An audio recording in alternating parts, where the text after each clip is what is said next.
Quand nous les avons quittés, le premier groupe de reconnaissance de Ypres venait de rompre l'action pour se réorganiser. Les croiseurs de Beatty rencontraient la 3e escadre de croiseurs de bataille et la Grand Fleet et la High Seas Fleet se rapprochaient. Reprenons l'action sans tarder. Le Her Majesty's Ship Chester, de l'écran de la 3e escadre de croiseurs de bataille, rencontre les 4 croiseurs légers du 2e groupe de reconnaissance, qui protègent le premier groupe de reconnaissance de Ypres se dirigeant vers le nord. En infériorité numérique de 4 contre 1, le Chester est martelé par les navires allemands et tente frénétiquement de signaler de l'aide, de riposter, de manœuvrer et d'éviter, tout en même temps. 2 minutes plus tard, l'amiral Hood remarque des tirs d'artillerie venant de la dernière direction connue du Chester et modifie sa trajectoire pour intercepter.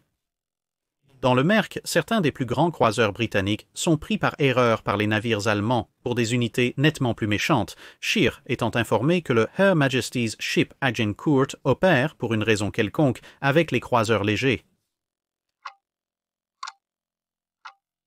Avec les navires restants de la flotte de croiseurs de bataille ayant rejoint à nouveau le 5e escadron de bataille, le commandement de Beatty détient à nouveau un avantage numérique et un avantage considérable en termes de puissance de feu.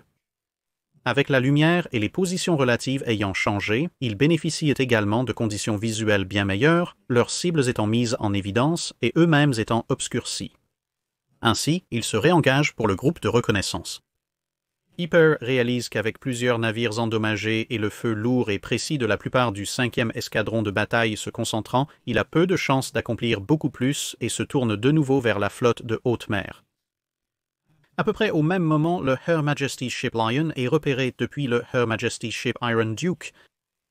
Jellicoe et Beatty sont maintenant à portée de vue et l'amiral de la Grand Fleet continue d'exiger des rapports de Beatty sur la localisation de la flotte allemande. Ils doivent être proches car Beatty tire sur quelque chose et Jellicoe peut voir Beatty. Le délai pour déployer la Grand Fleet s'amenuise rapidement. Beatty ne répond pas, même lorsque les croiseurs et cuirassés des propres forces de Jellicoe, disposés sur son flanc tribord, qui est légèrement en avance sur son propre navire au centre, commencent à transmettre leurs propres rapports de navires allemands aperçus, bien que ces rapports soient sporadiques et quelque peu contradictoires.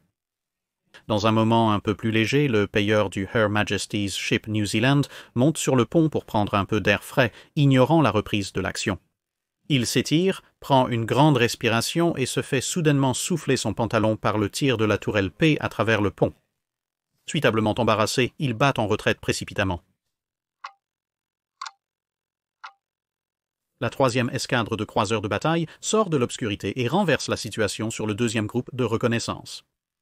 Le temps passé à Scapa a été bien utilisé et en 3 minutes, les canons de l'Invincible ont paralysé le croiseur léger Seiner Majesté Schiff Wiesbaden et forcé le reste du 2e groupe de reconnaissance à se retirer, sauvant ainsi le Chester. Wiesbaden, largement paralysé, refuse néanmoins de couler pour le moment et deviendra une sorte de piñata d'acier pour les navires de guerre britanniques passant au cours des prochaines heures, tout en lançant occasionnellement des torpilles en représailles. Le 2e groupe de reconnaissance suppose que la 3e escadron de croiseurs de bataille est l'avant-garde de la Grand Fleet et se dirige vers le 1er groupe de reconnaissance et la flotte de haute mer afin de les conduire vers les gros canons allemands. Les destroyers de la 3e escadron de croiseurs de bataille livrent une action sauvage contre les torpilleurs du 1er et du 2e groupe de reconnaissance au milieu de la brume et des nuages de fumée, les 3 vieux croiseurs de bataille esquivant et tissant à travers plusieurs vagues de torpilles allemandes dans une démonstration d'excellentes manœuvres de navires. Pendant ce temps, le destroyer Her Majesty's Ship Shark est désactivé de la même manière que le Wiesbaden, et comme le navire allemand, il continuera à tirer sporadiquement sur des cibles allemandes aléatoires jusqu'à ce qu'il finisse par couler. Beatty répond enfin aux signaux répétés de son supérieur, bien qu'il n'ait toujours aucune donnée de cap ou de vitesse. Jellicoe, alors qu'il a réfléchi à la décision la plus importante de sa carrière pendant un certain temps, a maintenant environ 60 secondes pour décider du sort d'un empire tout entier. La pression est énorme, d'autant plus sans les informations de reconnaissance appropriées de la flotte de croiseurs de bataille, car sur cette décision pourrait reposer le sort de la guerre, et en effet le sort de la Grande-Bretagne elle-même. S'il se trompe, la flotte partirait dans la mauvaise direction, ne laissant que des cuirassés et des croiseurs de bataille endommagés pour témoigner des efforts de la flotte de croiseurs de bataille. Au pire, il pourrait envoyer la grande flotte dans un piège dont seuls quelques-uns pourraient s'échapper. Ces forces étaient actuellement en formation de croisière avec les différentes divisions des différents escadrons de bataille disposés en 6 colonnes, chacune composée de 4 navires. Il garde l'amiral Sturdy, le vainqueur de la bataille des Malouines, mais quelque peu un penseur non orthodoxe à côté de lui au cœur de la formation pour l'empêcher de faire quelque chose d'inattendu. Mais pour combattre de manière la plus efficace et utiliser toute la puissance de feu de bordée de la plus grande collection de navires de guerre du monde, Jellicoe doit transformer cela en une ligne de bataille. Il dispose de plusieurs options. Il pourrait ordonner à la flotte de se déployer à bâbord ou à tribord dans des directions opposées, former une ligne unique vers le sud. Il pourrait même ordonner à la flotte de se diviser soit lorsqu'ils se déploient, soit après leur déploiement. Il pourrait même, selon certaines tactiques, se déployer en une seule colonne, voir ce que fait l'ennemi, puis déployer les colonnes arrière dans une direction différente pour former un mouvement de tenaille. Il sait que l'amiral Sturdy est très favorable à la séparation d'une partie de la grande flotte pour former ce mouvement de tenaille, et c'est exactement pourquoi Sturdy est au milieu de la formation où il ne peut aller nulle part sans l'autorisation de Jellicoe. Et bien sûr, il y a de nombreuses permutations sur chacune de ces options majeures, en fonction de l'endroit exact où Jellicoe pense que la flotte des Ys se trouve. Comme vous pouvez le voir, calculer les résultats de toutes ces options ne pourrait pas être fait en 1 minute ou 2, mais en 1815, Jellicoe avait pris sa décision et donnait ses ordres. La grande flotte se déploierait à l'est en utilisant une légère variation des schémas de déploiement standard. La division la plus à gauche, dirigée par le cuirassé Her Majesty's Ship King, George V restera effectivement sur sa route sud-est, tandis que le reste des divisions de la flotte tournera à bâbord, se formant en direction légèrement nord-est avant de tourner autour du point où la division du King George V a passé et de se ranger derrière ladite division, formant ainsi une sorte d'arc. Cela lui permettrait, selon les informations dont il disposait ainsi que son intuition tactique, de croiser le T de Scheir tout en déployant chaque canon qu'il commandait contre une partie de la flotte de haute mer, l'avant-garde. De plus, au coucher du soleil à l'ouest, les Allemands seraient rétroéclairés et les Britanniques obscurcis par la brume et l'obscurité. Exactement la même situation que l'amiral von Spee avait infligée à l'amiral Cradock lors de la bataille de Coronel, mais avec les rôles maintenant inversés.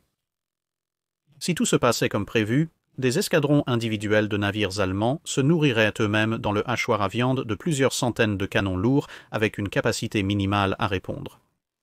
Face à cela, Scheir pouvait fuir ou il pouvait mourir. Les drapeaux de signalisation montaient et les accusés de réception se propageaient dans la flotte. Puis les drapeaux se sont abaissés, le signal pour exécuter. L'Iron Duke a émis 2 courts coups de sirène, et presque simultanément, la demi-douzaine de cuirassés en tête ont tous viré à bâbord, sonnant également leurs cornes, avec les canons s'entraînant simultanément à tribord, alors que les observateurs en haut des mâts et assis derrière les lentilles des télémètres s'efforçaient de repérer le premier signe de la flotte de haute mer. Derrière eux, la Grand Fleet a commencé à se déployer en séquence. La flotte de haute mer, inconnue des deux côtés, n'est qu'à 7 miles de distance et la ligne de bataille britannique elle-même est longue de 6 miles, même lorsqu'elle navigue en formation serrée. Avec le virage à bâbord, la ligne commence à se poser en un léger arc et la plus grande ligne de bataille de navires de guerre en acier jamais assemblés est prête pour l'action, les noms de nombreux navires imprégnés d'histoire. De l'avant de la ligne à l'arrière se trouve le King George V Ajax, Centurion, Erin, Orion, Monarch, Conqueror, Thunderer, Iron Duke, Royal Oak, Superbe, Canada, Benbow, Bellerophon, Téméraire, 5 en garde, Colossus, Collingwood, Neptune, Saint-Saëns, Marlborough, Revenge, Hercule, Agincourt, Barham, 5 Alliant, Warspite et Malaya. Même alors que la grande flotte se prépare au combat, un peu plus au sud, les choses ne se passent pas aussi idéalement. Alors que la 5e escadre de bataille a réussi à se dégager vers le nord et à se joindre à l'arrière de la grande flotte, les combats entre les deux flottes qui se rapprochent sont toujours en cours dans d'autres zones. Le premier groupe de reconnaissance a rejoint la flotte de haute mer et ils se dirigent tous maintenant vers le nord pour essayer de réengager Beatty. Ils n'ont vraiment aucune idée que la grande flotte est en mer, encore moins qu'elle est pratiquement sur eux. En fait, à ce stade, Scheer pensait « Il faudrait également prendre certaines mesures pour secouer les forces de ligne anglaises avant la tombée de la nuit, afin d'éviter toute perte pour notre flotte principale due à des attaques nocturnes de torpilleurs. » Alors que Scheer soupçonne que la grande flotte pourrait maintenant être en mer quelque part, il pense qu'ils vont probablement apparaître dans cette zone. Le lendemain est principalement préoccupé par le fait de s'assurer que sa flotte est prête à les affronter à ce moment-là.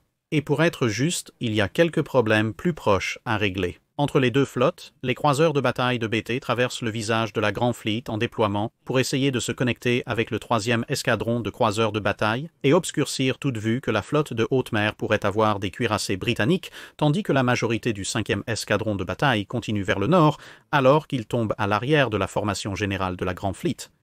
Mais pendant que tout cela se passe, les guetteurs à bord du Lion repèrent les croiseurs blindés du 1er escadron de croiseurs qui leur coupent la route. Le Her Majesty's Ship Warrior évite de peu le Lion. Semblant fixé sur le Wiesbaden à la dérive, l'amiral Arbuthnot a peut-être choisi le pire moment possible pour diriger son navire vers le sud, devant les navires de guerre, dans une tentative de finir le seul croiseur allemand handicapé.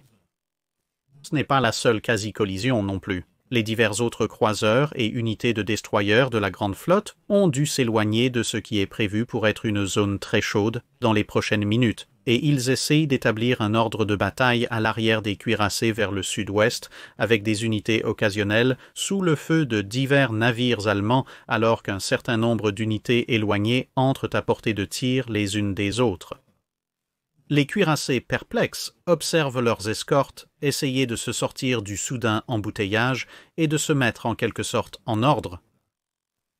La chance de l'amiral Arbuthnot s'épuise vraiment lorsque le Her Majesty's Ship Defence et le Her Majesty's Ship Warrior entrent à portée de tir de Wiesbaden en même temps qu'ils entrent également à portée de tir des éléments de tête de la flotte de haute mer et du premier groupe de reconnaissance. Une pluie d'acier de 11 et 12 pouces et d'obus s'abat et en quelques instants, les magasins du Her Majesty's Ship Defence détonnent dans une autre énorme boule de feu, visible à la fois par la Grand Fleet et la High Seas Fleet.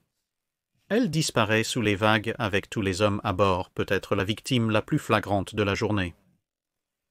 Le Her Majesty's Ship Warrior est ensuite soumis au même traitement et est gravement touché, mais au dernier moment possible, un répit arrive sous la forme la plus improbable. Ignorant les éclaboussures, les éclats et les obus, le Her Majesty's Ship Warspite surgit du soleil couchant avec ses moteurs de direction surchauffés et son gouvernail coincé dans un virage de 10 degrés à tribord. S'arrêter serait du suicide, et donc le Warspite continue à pleine vitesse, effectuant involontairement une série de cercles près et autour du guerrier estropié. Présentés avec une cible bien plus précieuse, les Allemands changent fidèlement la majorité de leurs tirs vers le Warspite, qui reçoit plus d'une douzaine de coups directs pour ses ennuis, mais reste une cible infuriante difficile à atteindre par rapport à la quantité de puissance de feu dirigée vers lui. Finalement, le Warspite reprend le contrôle de sa direction et l'équipage, quelque peu déconcerté du Warrior, regarde leur sauveur inattendu lutter vers le nord, mais à ce moment-là, les Allemands ont d'autres problèmes à gérer en dehors d'un seul croiseur blindé endommagé. Le Warspite se remet progressivement en quelque sorte d'ordre et s'éloigne à une vitesse réduite, finissant par être ordonné de retourner au port pour des réparations.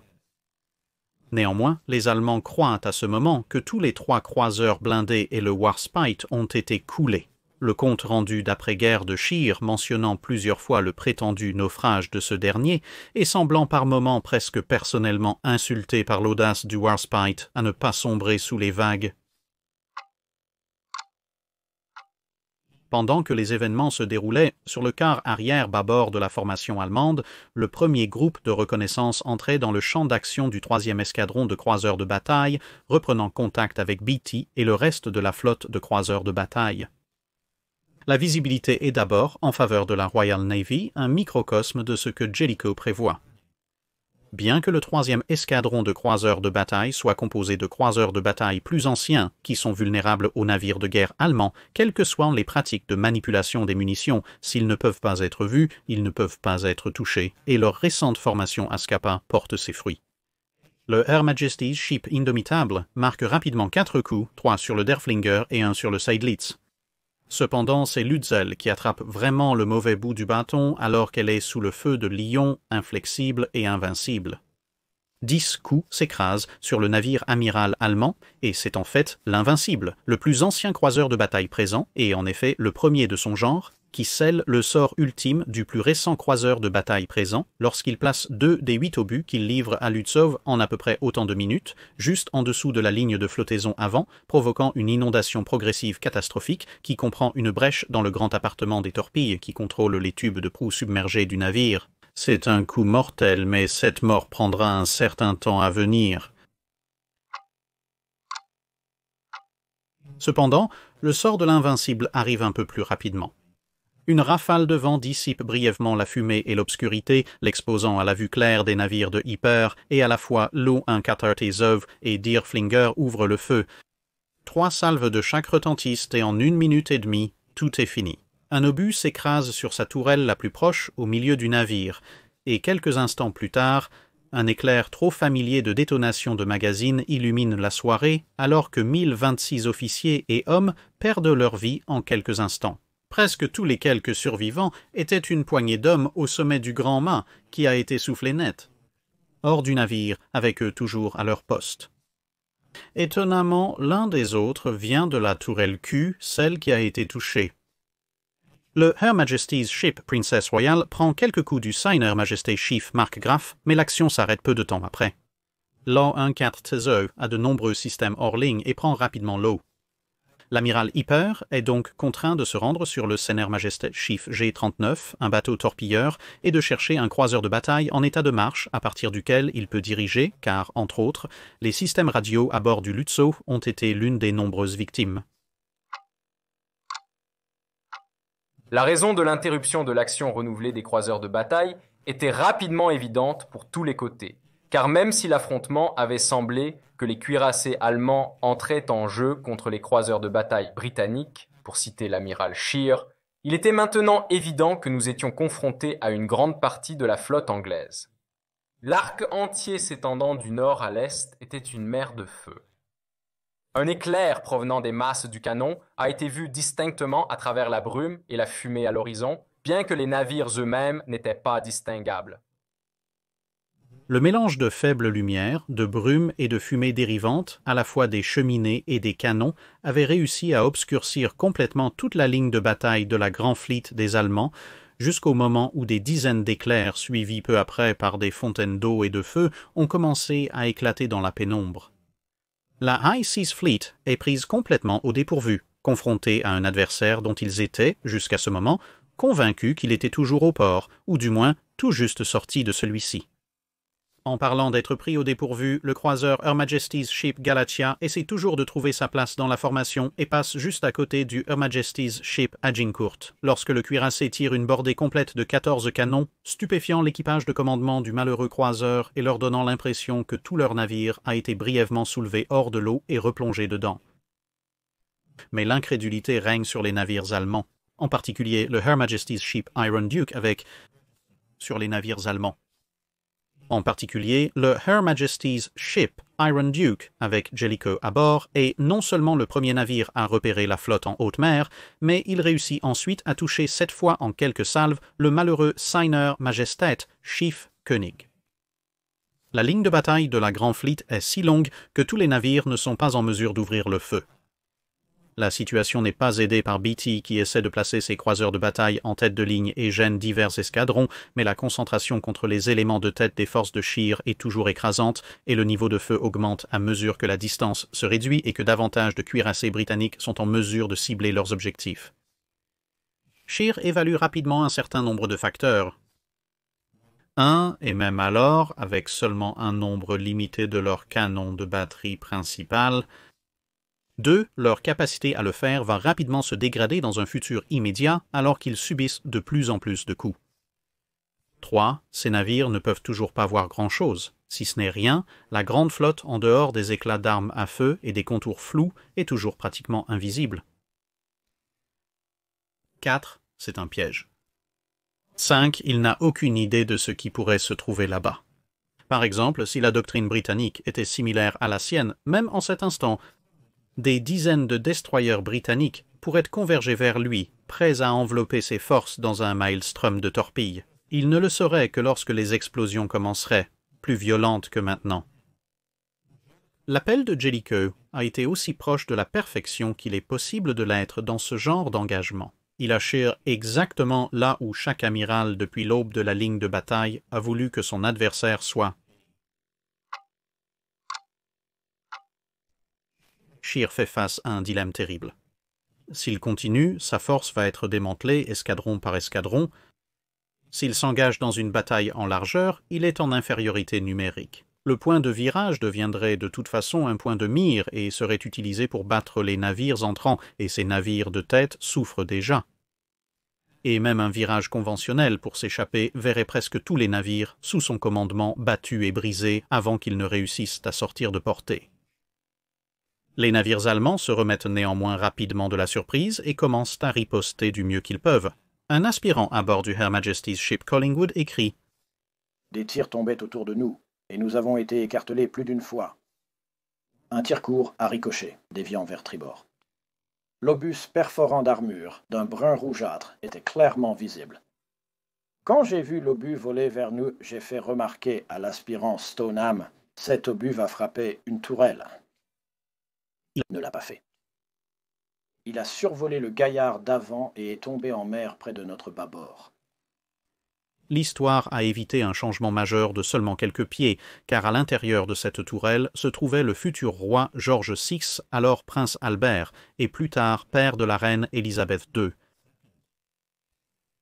Bien que la situation soit difficile, Scheer n'est pas devenu commandant de la flotte de haute mer en participant à un concours ou en le gagnant dans un paquet de céréales. Il avait en fait réfléchi à ce genre de problème à l'avance et avait pris des préparatifs. Il n'a donc pas eu besoin de beaucoup de temps pour comprendre ce qu'il devait faire et comment le faire. Quelques minutes après l'ouverture de cette phase de la bataille, il a ordonné à sa flotte d'exécuter un Gefechtskehrwindung Nachtstamperbord ou demi-tour de combat vers tribord. Heureusement, les drapeaux étaient légèrement plus courts que les mots allemands. Cela impliquait que chaque navire effectue simultanément un virage serré de 180 degrés, en variant l'angle du gouvernail et la vitesse de chaque navire pour maintenir sa position par rapport à ses compagnons, car les navires de différentes classes avaient des caractéristiques de performance différentes lors de cette manœuvre. Cela a permis à toute la ligne de changer de cap en quelques minutes et de maintenir leur formation en ligne. Cette action de haute précision exigeait les plus hauts niveaux de compétence et d'expertise des commandants et des équipages de tous les navires de la ligne de bataille de la flotte de haute mer.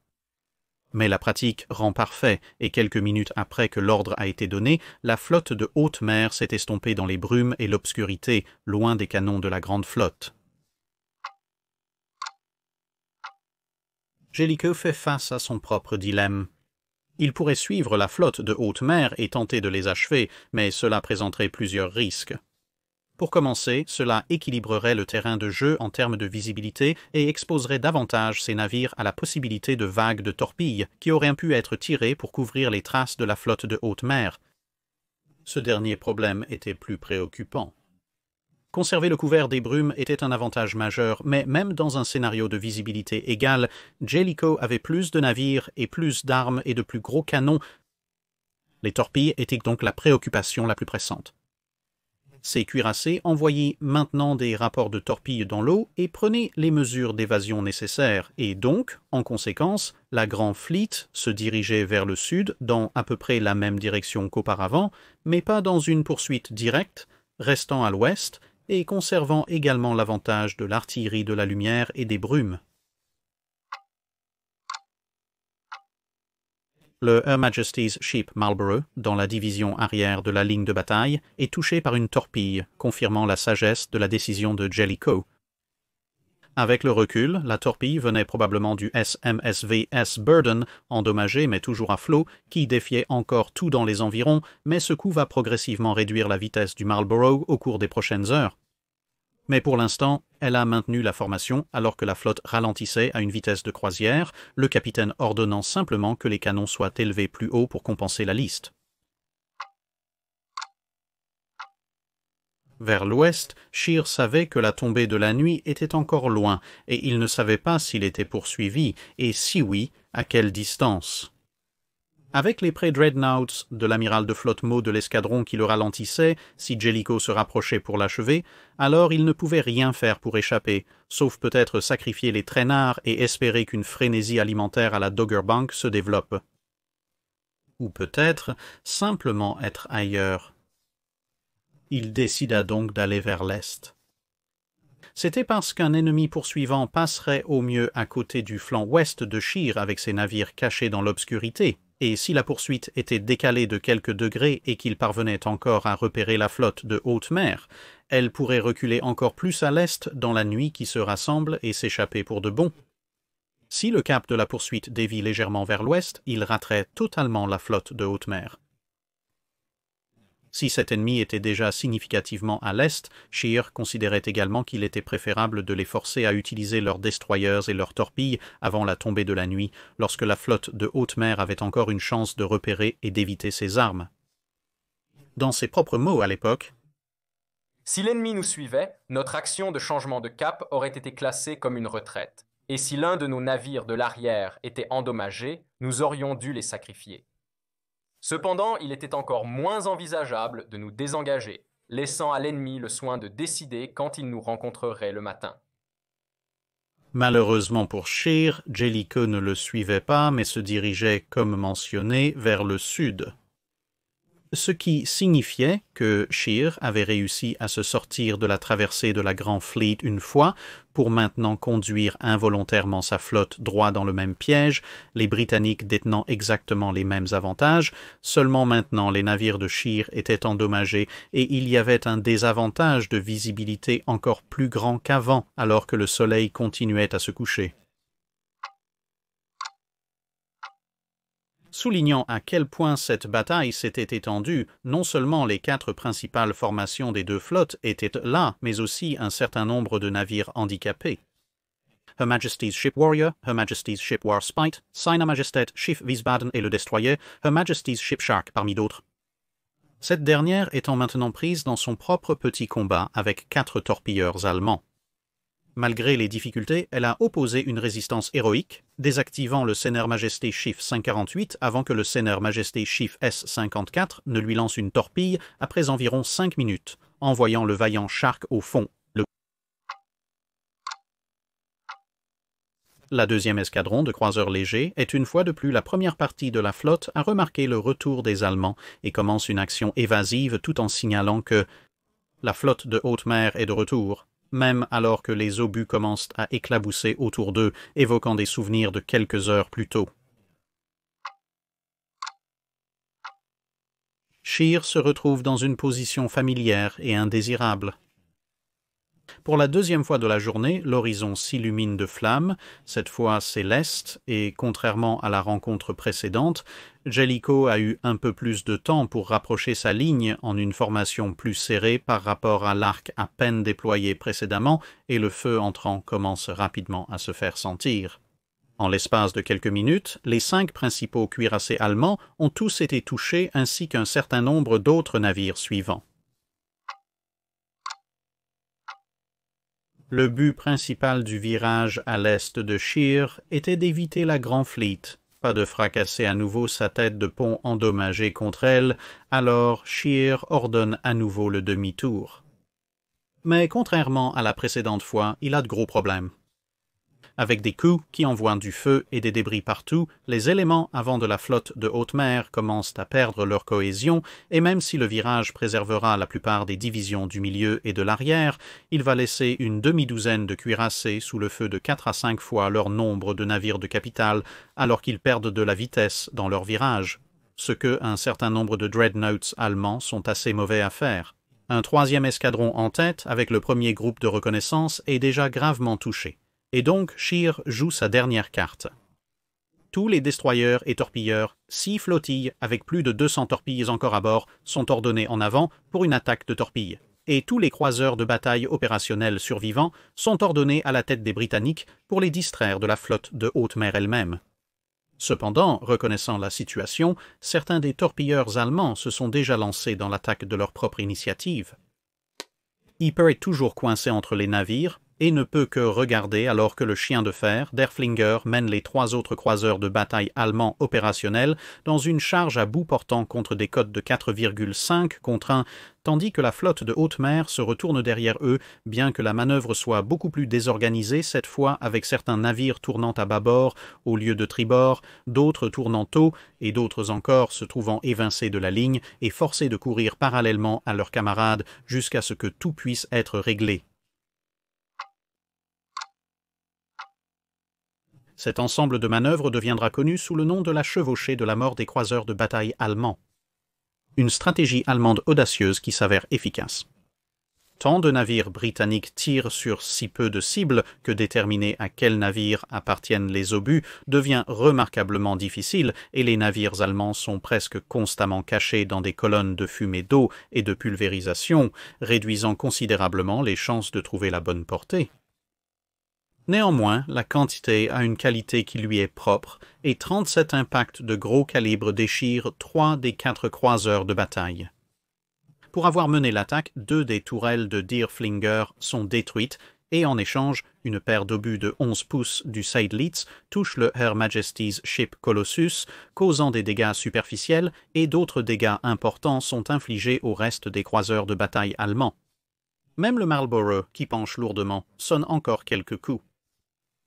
Alors que les navires allemands virent pour effectuer leur propre évasion, cela est couvert par l'assaut de suivi des destroyers et des torpilleurs, détournant plutôt l'attention britannique.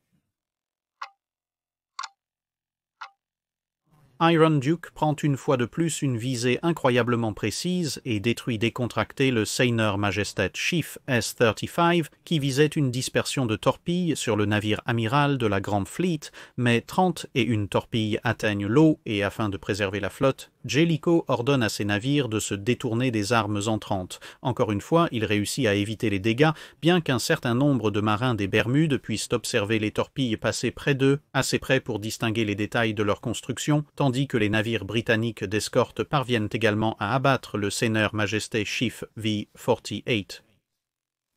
Jellicoe fait pivoter la flotte après avoir écarté la menace des torpilles, mais le retard a coûté la lumière du jour restante et considérablement augmenté la portée.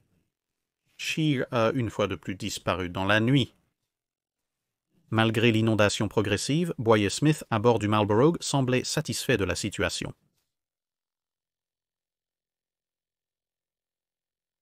Tout semblait splendide.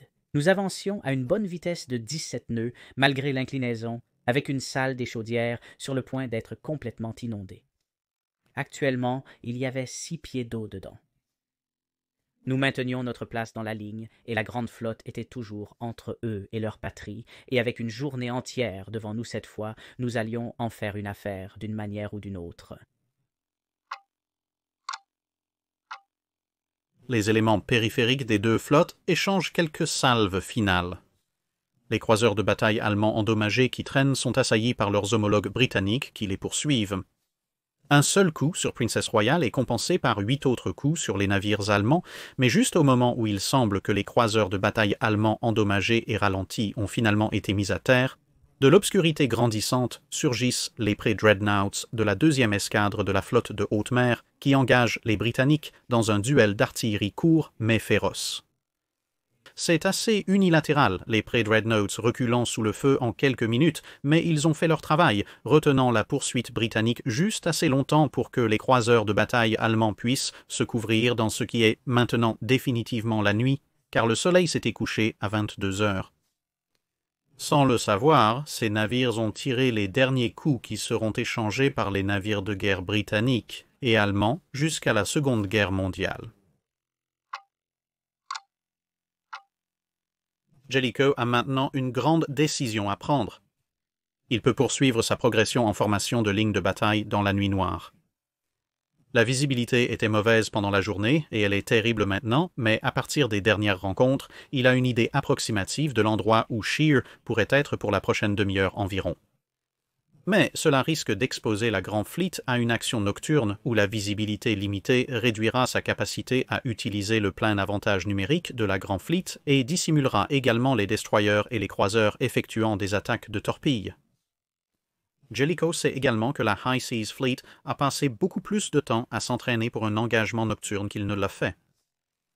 Tout en prenant une note mentale pour changer cela, il décide plutôt d'orienter la Grand Fleet pour naviguer dans la direction où Scheer doit rentrer chez lui, afin de le couper et de forcer une action renouvelée à l'aube, où le soleil se levant derrière ses navires illuminera les Allemands pour ses artilleurs tout en aveuglant les cisailles.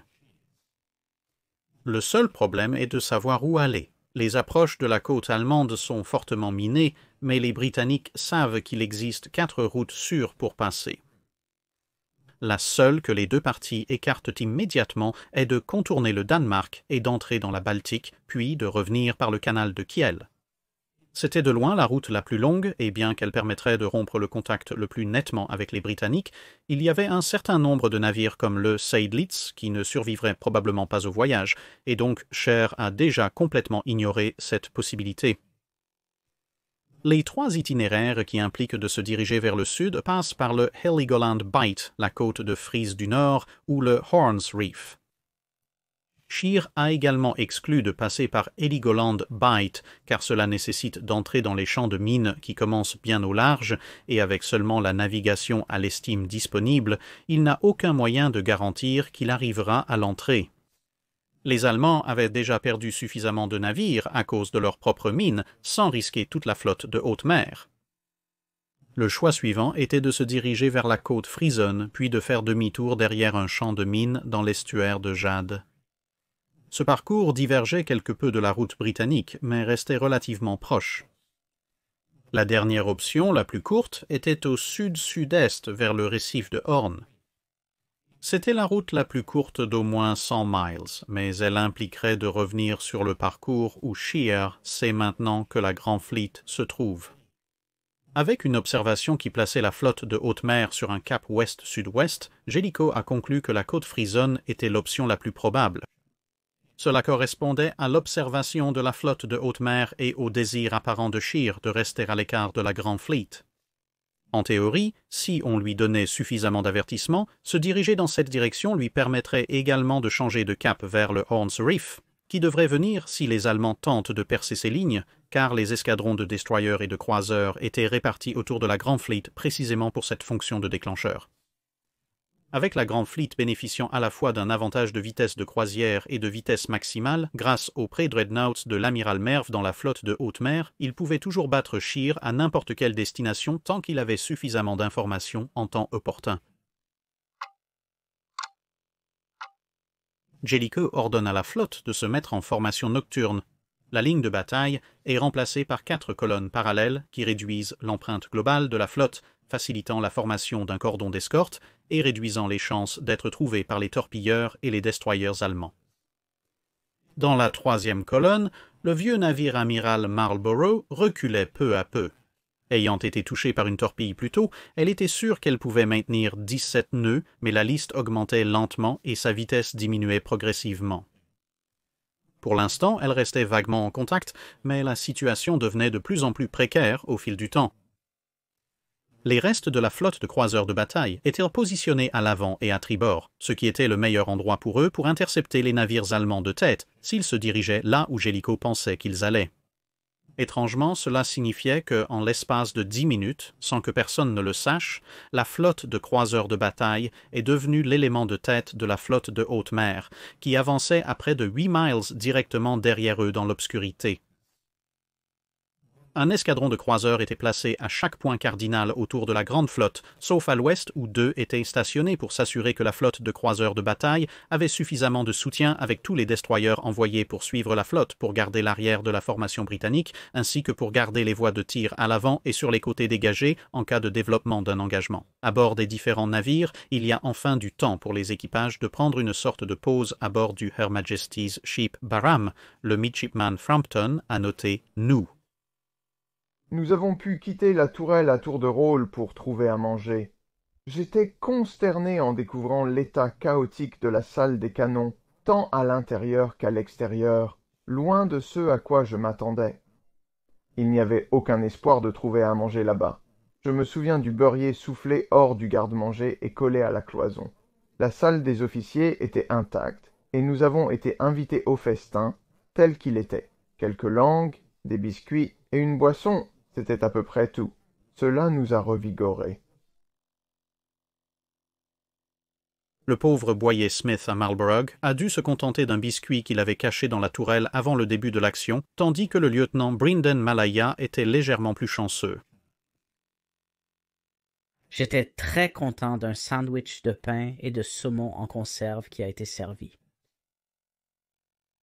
Rien de chaud ne pouvait être obtenu car la galerie était hors service. Les hommes ont réussi à dormir un peu pendant la nuit, mais je n'ai pas eu cette chance. Comme ma perche n'était pas très confortable et que j'osais à peine dormir car il semblait si nécessaire d'être absolument prêt.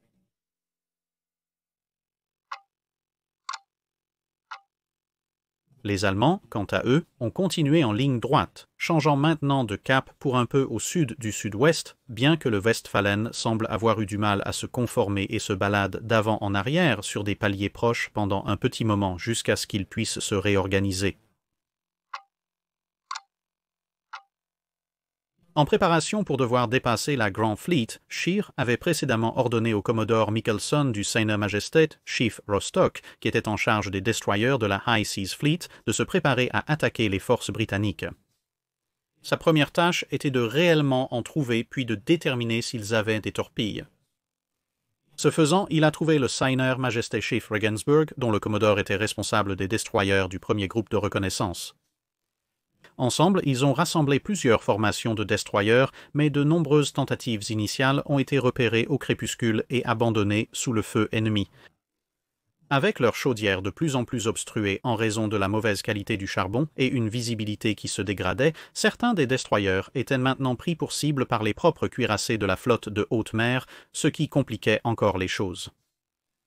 Tout cela signifiait que les destroyers étaient ralentis, ce qui signifiait à son tour qu'ils manqueraient la Grand Fleet et tomberaient sur les destroyers et croiseurs britanniques à l'arrière de la formation à la place.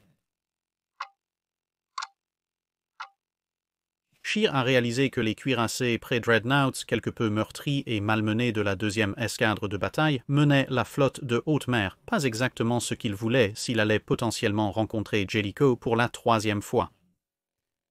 C'est ici que la première occasion d'une action nocturne s'est présentée, car, tout en essayant de suivre l'ordre de Scheer de sortir de la ligne et de rejoindre à l'arrière, le Seiner Majesté Chief Hanovre a repéré une lumière devant lui ainsi qu'un certain nombre de grands navires.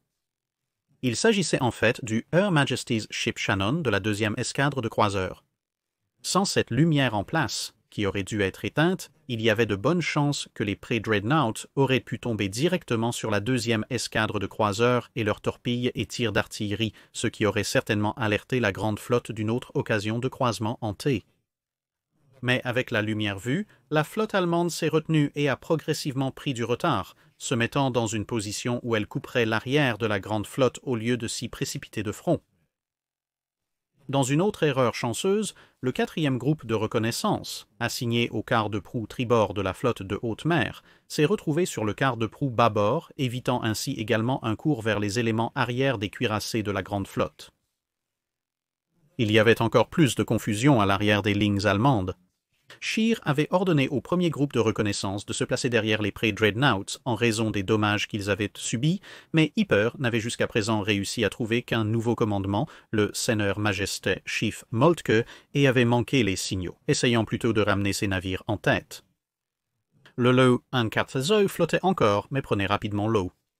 Le Derflinger donnait une bonne impression d'un fromage suisse sous-marin et le von der Tann nettoyait ses chaudières du suie et des cendres accumulées, donc seul le Moltke et, croyez-le ou non, le Seydlitz battu pouvaient vraiment atteindre les lignes de front.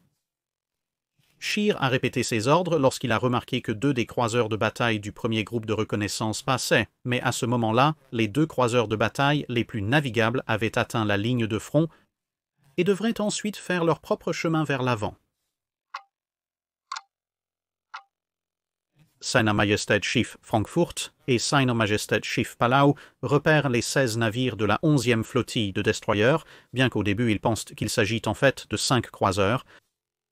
Quoi qu'il en soit, des torpilles sont tirées dans la nuit, mais peu de temps après les avoir tirées, les Allemands reconnaissent les destroyers pour ce qu'ils sont, et ils décident que ramener 16 destroyers hostiles à la flotte de haute mer n'est pas une si bonne idée, et s'abstiennent de tirer avec des canons ou d'utiliser leurs projecteurs. Cependant, la 11e flottille de destroyers se dirige vers une station à l'arrière des cuirassés britanniques et donc, totalement inconsciente de ce qui se passe, fait demi-tour pour prendre leur position, provoquant ainsi involontairement que toutes les torpilles manquent leur cible. 10 minutes plus tard, une formation de destroyers allemands repère la 4e flottille de destroyers et lance à nouveau une attaque furtive avec des torpilles pour voir une fois de plus les Britanniques faire un demi-tour intelligent pour prendre des positions d'escorte et donc une fois de plus les torpilles manquent leur cible. Bien que Jellicoe soit assez convaincu qu'il a bien approximé le cap et la vitesse allemands, au cas où, le poseur de mines Her Majesty's Ship Abdeel est envoyé pour poser ses mines au large de l'approche du Horns Reef. Alors que les éléments débraillés de la flotte de haute mer commencent à croiser le sillage de la Grand Fleet, le premier de nombreux affrontements sporadiques éclate. Le navire amiral de la 2e escadre de croiseurs légers, le Her Majesty's Ship Southampton, repère 5 navires à bout portant. Après quelques échanges de signaux de défi et de méprise, les deux côtés ouvrent le feu, la plupart des navires allemands du 4e groupe de reconnaissance visant le Her Majesty's Ship Southampton, tandis qu'un autre vise le Her Majesty's Ship Dublin. Le Her Majesty's Ship Nottingham et le Her Majesty's Ship Birmingham n'ont pas de lumières allumées et restent donc invisibles. Southampton subit un barrage dévastateur, mais parvient à lancer une torpille qui porte un coup fatal au Seiner Majestet, Schiff Frauenlob, qui emporte tout sauf 5 de ses 330 hommes d'équipage au fond de l'action, se rompt presque aussi rapidement qu'elle a commencé. Le lieutenant de torpille de Southampton relate l'action. Vers 10h15 du soir, est apparue sur notre faisceau tribord, à peine à 1500 yards de distance, une ligne de 5 navires se dirigeant dans la même direction que nous. Nous les avons soigneusement interceptés depuis le pont et les officiers en position de contrôle arrière ont également observé et signalé leur présence à nous. Les minutes suivantes, pleines de suspense, les nouveaux venus et nous étions réticents à révéler notre identité. Pendant ce temps, un ordre de prudence a été transmis aux canons et aux projecteurs, et j'ai donné l'ordre de remplir la torpille tribord prête à être tirée. Puis les 2 escadrons ont presque simultanément décidé que l'autre était hostile et ont ouvert un feu violent. Les 5 navires allemands ont allumé 2 groupes de lumière et ouvert le feu. Au moins 3 navires se sont rapidement concentrés sur Southampton, qui, avec ses projecteurs allumés, était une cible parfaite. Les autres ont trouvé et engagé Dublin, notre prochain stern. Ni Nottingham ni Birmingham ne montrent aucune lumière, avec pour résultat qu'ils sont restés non découverts et ont pu déverser un feu nourri sur l'ennemi à presque bout portant. Sur le pont, les projecteurs du navire ennemi en tête nous éblouissaient totalement, nous aveuglant complètement. Mais j'avais déjà reçu une impression suffisante de la direction générale de l'avancée ennemie pour le tir de torpille, alors j'ai transmis l'ordre à la plateforme de torpille et j'ai attendu impatiemment la réponse. Quand elle est arrivée, le rapport, prêt, j'ai tiré sur le groupe de projecteurs hostiles, qui étaient les seules choses visibles. Le commodore est venu près de moi et m'a demandé si j'avais tiré. Je lui ai dit que j'avais tiré et que les équipes rechargeaient. J'ai regardé autour de moi, impossible de distinguer le tir de nos canons du bruit des obus qui éclataient. Je me souviens du bruit continu des cris, apparemment causés par les dépassements, mais je ne pouvais rien voir des résultats de nos propres tirs à cause de l'éblouissement des projecteurs. Je n'ai eu aucune impression précise que le navire avait été touché par des obus, seulement un tumulte confus. Je n'ai découvert les véritables affaires des États sur le pont qu'une fois tout terminé. J'ai observé qu'un incendie avait été déclenché à bord à l'arrière, caché par un autre s'élevant derrière le pont, presque jusqu'au mât de misaine. Nos tirs et ceux de l'ennemi sont devenus trop décousus, avec de brefs moments de calme. Il n'y avait guère d'autre chose à faire que de regarder le feu près des écrans du pont. Ayant vu les 3 navires exploser plus tôt, je me demandais combien de temps il faudrait avant que nous ne soyons le 4e, et ce que cela ferait ressentir. Juste au moment où nous étions convaincus qu'il ne resterait sûrement que quelques minutes à Southampton, les projecteurs du navire ennemi de tête se sont éteints, et il a viré à tribord. Le navire avait été torpillé et coulait, un fait qui nous était inconnu à ce moment-là.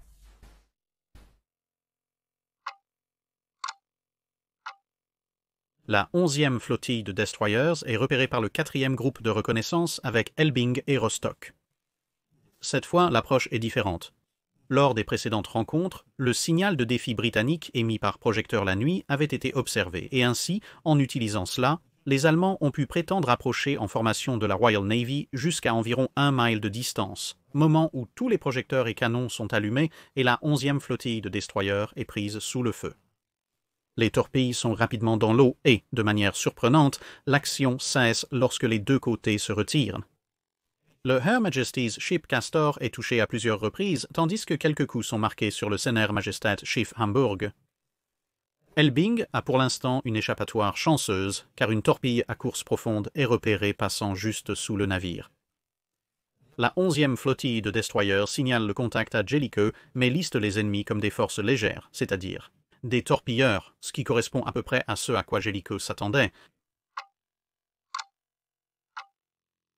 Jellicoe reçoit un rapport de Room 40 de l'amirauté qui indique que, d'après un signal allemand juste après 21 heures, la flotte de haute mer se dirige vers le récif de Horn. Malheureusement, Jellicoe est très sceptique et l'ignore, ce qui est une autre énorme occasion manquée, mais de son point de vue à l'époque, il y a en fait de bonnes raisons pour cette action. Ce matin-là, l'amirauté lui avait dit que la flotte de haute mer était toujours au port, et cela avait été le résultat d'échecs de la part des officiers de l'amirauté, ne posant pas réellement les bonnes questions à Room 40, mais Jellicoe bien sûr ne le savait pas. Il avait également reçu un autre signal, une demi-heure auparavant, qui donnait une position complètement différente et manifestement erronée. Plus précisément, il suggérait que la flotte de haute mer était d'une manière ou d'une autre au sud de la Grand Fleet, ce que Jellicoe savait pour un fait être faux. Puisque tous les rapports de repérage de ses propres navires venaient du nord, et la position signalée aurait nécessité que la flotte de haute mer soit uniformément capable de bien plus de 30 nœuds. Un certain nombre d'autres signaux avaient été interceptés par Room 40 qui aurait confirmé le rapport qu'il venait de recevoir, mais l'amirauté avait impardonnablement laissé un officier subalterne en service qui avait peu d'idées de ce qu'il regardait, et donc ces autres signaux n'ont pas été transmis à Jellicoe.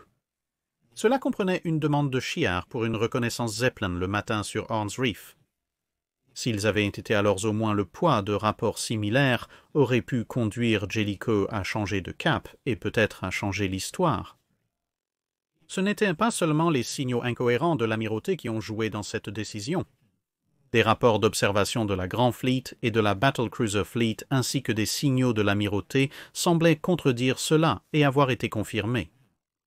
Par exemple, juste avant 22 heures, Jellicoe avait reçu un signal intercepté détaillant les instructions de Shear pour une attaque de torpilleurs de nuit, ce qui semblait coïncider avec les rapports qui lui parvenaient de ses propres forces, comme l'identification par la 11e flottille de destroyers de torpilleurs les attaquant.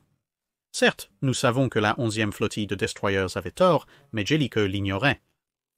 De plus, ses propres croiseurs avaient signalé avoir vu des navires de guerre allemands se diriger vers le sud-ouest.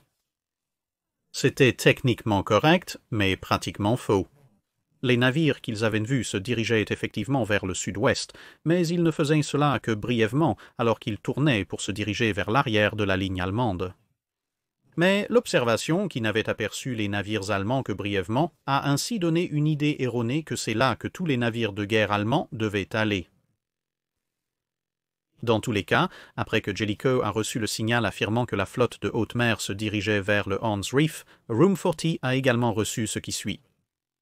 1. Un message de Shear confirmant qu'il était sur un cap de sud-est par sud. 2.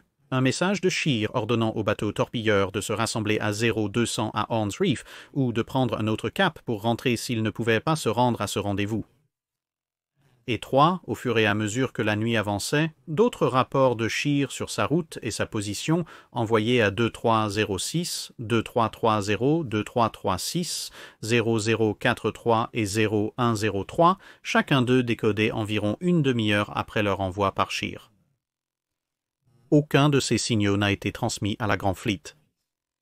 Inversement, certains des rares signaux britanniques de la Grand Fleet ont été captés par les Allemands, ce qui a permis à Shear de comprendre que les affrontements avec les destroyers britanniques signifiaient qu'ils passaient derrière au lieu de devant la Grand Fleet. Mais pendant que nous sommes sur le sujet des intentions de Shear de rentrer chez lui, apprenons un peu plus sur cette reconnaissance Zeppelin qu'il avait demandée. Contrairement aux Britanniques, les Allemands ont décidé de déployer des zeppelins pour aider la Kaiserliche Marine à localiser l'ennemi. Bien que plus grands, lents et une cible plus grande, les zeppelins avaient des avantages sur les avions. Ils avaient une plus grande portée, plus d'équipage, d'équipement et d'autonomie en carburant pour le combat. Les Zeppelins étaient grandement favorisés par la marine allemande comparée aux avions conventionnels car les officiers et capitaines avaient suivi les écoles d'officiers de la Kaiserliche Marine. Les Allemands ont déployé 5 Zeppelins le 31 mai. Pour trouver la flotte britannique et semblaient être sur le point de le faire, bien qu'un peu trop tard. Durant la nuit du 1er juin, entre 3h15 et 3h45, plusieurs navires britanniques ont signalé avoir entendu des bruits de moteurs. Les Zeppelins étaient proches, mais la nuit et plus tard la même mauvaise visibilité qui avait forcé Rutland du côté britannique à rester bas a empêché les Allemands de poser les yeux sur la Royal Navy. Les Britanniques ne l'ont pas remarqué, mais Angelico a supposé que les Allemands avaient peut-être repéré cette flotte. Pourtant, les Zeppelins n'ont pas pu jouer un grand rôle dans la bataille ou aider la Kaiserliche Marine. Les dirigeables sont revenus à leur point d'ancrage. Le 1er juin 1916 à l'aube, un dirigeable, l'11 va être envoyé à nouveau. Cette fois, il a repéré la flotte britannique, essuyant quelques tirs, mais s'échappant indemne. À ce stade, la bataille était terminée. Ne voyant aucun retardataire endommagé qui pourrait être éliminé par la marine allemande, 51 s'est retiré sans jouer de rôle supplémentaire dans une bataille déjà terminée depuis longtemps.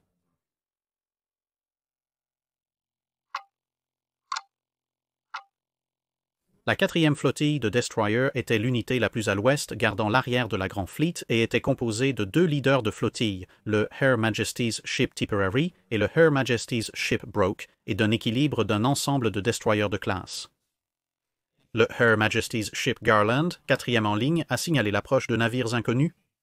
Ces derniers ont été défiés, mais la réponse à 600 yards de distance n'a été qu'une grêle de tirs. C'était en fait le 4e groupe de reconnaissance à nouveau, cette fois juste devant les principaux cuirassés de la flotte de haute mer, et presque au même moment, le Seiner Majesté Schiff Westphalen et le Seiner Majesté Schiff Nassau ont également ouvert avec leurs batteries secondaires. Se reconnaissant comme étant désespérément surclassés, les 6 destroyers de tête ont tiré des torpilles et se sont éloignés. C'était un autre moment d'or car le reste de la flottille était encore entièrement chargé, mais même à cette distance presque à bout portant dans l'obscurité, beaucoup d'entre eux n'étaient pas sûrs s'il s'agissait réellement de forces ennemies ou d'un mauvais cas de tir ami, et donc aucun des autres destroyers n'a lancé de torpilles, et ceux qui avaient tiré n'en avaient tiré qu'une ou deux chacun pour préserver leur charge en cas d'action future. Cependant, la chance du Seiner Majesté Schiff Elbing s'est maintenant définitivement épuisée. Elle a été touchée par l'une des torpilles et a viré brusquement, perdant de la vitesse, pour être aussitôt percutée par le Seiner Majesté Schiff Posen qui arrivait, ce qui a scellé son sort. En échange, le leader de la flottille Tipperary était en flammes et hors d'usage. Le Her Majesty's Ship Spitfire, suivant dans la ligne, a décidé de se déplacer pour aider, mais maintenant le Seiner Majesté Schiff Nassau est apparu dans la pénombre, cherchant à éperonner le destroyer britannique. Spitfire a pris des mesures d'évasion de dernière minute, incitant Nassau à essayer de le faire sauter de l'eau avec sa batterie principale, mais la portée était si proche que les canons de 11 pouces ne pouvaient pas se baisser suffisamment et ils n'ont fait que souffler une partie du mât et de la cheminée par-dessus bord et rénover sérieusement la superstructure. Les 2 navires se sont ensuite percutés presque de front, Spitfire grattant le côté du navire allemand beaucoup plus grand, sa propre coque se froissant mais déchirant également le côté de Nassau. Alors que les 2 navires se séparaient, un morceau de 20 pieds du blindage de Nassau a été arraché, atterrissant sur le gaillard d'avant de Spitfire. Avec toujours de la puissance moteur disponible, le Spitfire plutôt débraillé s'éloigna en boitant vers la maison avec son prix fermement sur le pont. Le Her Majesty's Ship Broke a maintenant pris le commandement de Tipperary, mais n'a pas signalé la rencontre à Jellicoe, une autre occasion manquée. Mais 25 minutes après le premier coup de feu, ils avaient plus de navires à craindre car le Westphalen est apparu et a ouvert le feu à moins d'une longueur de navire de distance. Le Broke a été détruit en quelques instants, la courte portée empêchant le tir de ses propres torpilles et le navire handicapé a dévié de sa ligne et a heurté le Her Majesty's Ship Sparrowhawk qui essayait de aligner son propre tir de torpille. Le capitaine du Sparrowhawk a vu la collision venir, a crié un avertissement puis a été renversé et assommé par l'impact, reprenant conscience quelques minutes plus tard et découvrant qu'il avait été transféré de force sur le pont du Broke. Alors que les officiers essayaient de déterminer quel navire était le plus endommagé et donc quel équipage devrait évacuer vers l'autre navire, le Her Majesty's Ship Contest est arrivé derrière eux et a endommagé la poupe du Sparrowhawk avant de continuer son chemin avec des excuses embarrassées. Après un certain temps, les deux navires ont réussi à se séparer, le Broke manquant de proue errant lentement vers la maison au cours des prochains jours, tandis que le Sparrowhawk ne pouvait que tourner en rond. Alors qu'ils tournaient en rond toute la nuit, ils ont aperçu le SMSL abandonné et à la dérive passer et couler avant que le Sparrowhawk ne soit finalement remorqué, mais ensuite délibérément coulé le lendemain en raison de l'augmentation des inondations à mesure que la mer montait. Le Her Majesty's Ship Acates a pris le commandement de ce qui restait de la 4e flottille de destroyers, mais n'a toujours fait aucun rapport à Jellicoe.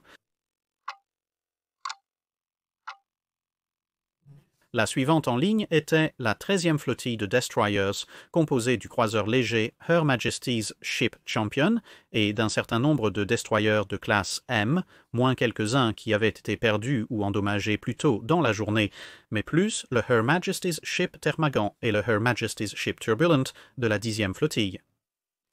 Le champion a repéré que la 4e flottille de destroyers combattantes était coincée et a essayé de se diriger vers une meilleure vue, mais a oublié de prévenir le reste des navires en formation, qui voyageaient tous sans lumière et suivaient le prochain navire en ligne.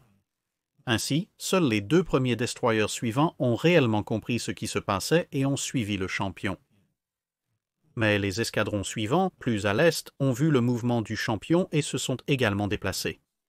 Cela a ouvert un passage pour la flotte de haute mer à traverser, et une fois de plus, ni les combats observés ni le repositionnement des navires n'ont été signalés à Jellicoe. Moltke et Seydlitz faisaient leur propre chemin vers la maison. Seydlitz parce qu'elle était si gravement endommagée qu'avec l'inondation progressive, elle commençait à prendre du retard, et Moltke parce qu'elle s'était perdue. Elle avait déjà presque heurté la 2e escadre de bataille, bien que le Her Majesty's Ship Thunderer n'ait ni tiré sur elle, ni signalé l'observation. Elle avait essayé de percer 2 fois de plus, les 2 fois en risquant presque de heurter la Grand Fleet, et donc, après un échange de messages, Scheer a ordonné à Moltke de se diriger rapidement vers le sud et de contourner le front des forces britanniques, ce qu'elle a finalement réussi à faire. La dernière action du 31 mai a été une fois de plus caractérisée par un échec à agir ou à signaler.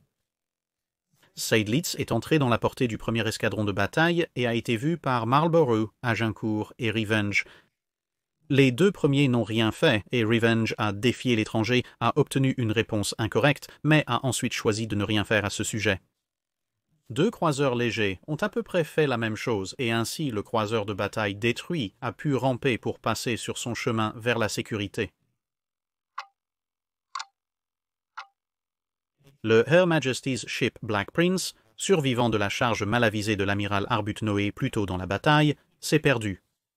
Voyant une ligne de cuirassés, elle essaie de se regrouper à nouveau seulement pour découvrir qu'elle navigue en réalité aux côtés de la flotte de haute mer, qui ouvre un canon massif à bout portant qui voit les navires subir le même sort que le Her Majesty's Ship Defence, exploser avec toutes les mains perdues. Les navires allemands commencent maintenant à traverser une ligne de destroyers composée de quelques flottilles combinées et de certains de la 13e flottille de destroyers qui s'étaient perdus après avoir été laissés pour compte et s'étaient joints à la première unité britannique qu'ils avaient trouvée.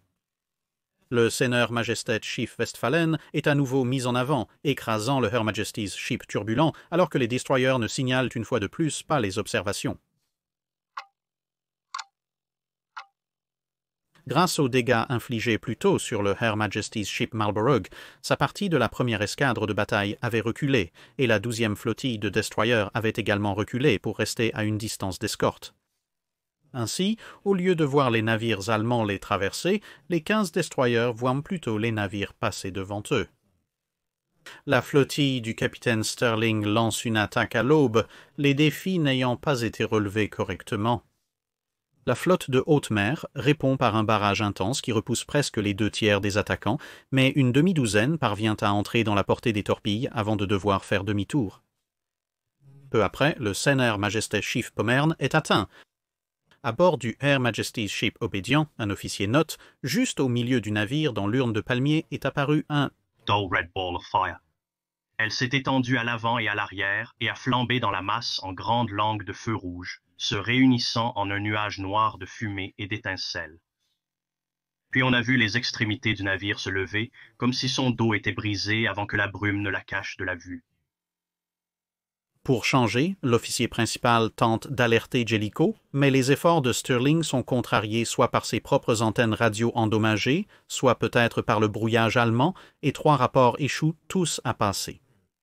C'est la dernière rencontre où il reste encore du temps pour la Grand Fleet pour contourner et bloquer la High Seas Fleet, mais c'est aussi une occasion manquée, bien que cette fois, ce ne soit pas faute d'avoir essayé. Ailleurs, dans l'obscurité, l'équipage du Lutzo est contraint d'abandonner leur combat pour sauver le navire. Avec le compartiment à torpilles inondé, la proue a tellement coulé que les hélices à l'autre extrémité ont émergé de l'eau et elle a pratiquement perdu toute sa vitesse. Un certain nombre de destroyers prennent l'équipage et elle est torpillée pour accélérer la fin. Les navires principaux de la 13e flottille de destroyers se sont rassemblés et ont navigué vers le sud. 10 minutes plus tard, ils repèrent les derniers navires allemands, mais échouent à nouveau à le signaler et se détachent au lieu de s'engager, à l'exception du navire en queue, le Her Majesty's Ship Moresby, qui tire une torpille avant de suivre le reste de la flottille dans l'obscurité de l'Est. L'un des 4 derniers navires de la ligne allemande, le Her Majesty's Chief von der Tann, repère la torpille et doit effectuer un virage d'urgence à tribord pour l'éviter et ne réussit que de justesse. Comme vous pouvez l'imaginer, tout cela a provoqué une canonnade semi-constante ponctuée d'explosions au nord de la principale Grand Fleet tout au long de la nuit. Mais beaucoup l'ont considéré comme des actions entre flottilles de destroyers adverses. Si c'était la flotte allemande, les commandants d'escadron des unités arrières informeraient Jellicoe de la situation et demanderaient de l'aide. Pendant ce temps, ces chefs d'escadron supposaient que, pour une raison quelconque, Jellicoe avait une vision au rayon X et pouvait voir ce qu'il voyait, et donc les signaux radio ou les canons de signalisation étaient un risque totalement inutile, puisque, évidemment, si Jellicoe voulait qu'il tire, alors sûrement il tirerait lui-même. En conséquence, diverses parties de la Grand Fleet ont regardé une unité allemande après l'autre naviguer tranquillement à des distances où tout tir réel aurait presque certainement entraîné la destruction du navire allemand. À bord de la flotte allemande, on estime qu'ils ont réussi à couler un autre croiseur de bataille et à en endommager plusieurs autres, ainsi que divers petits navires. La taille impressionnante de certains des croiseurs blindés plus réguliers, couplée à des informations incomplètes concernant les navires qui faisaient réellement partie de la Grand Fleet, aggrave encore ce problème de rapport.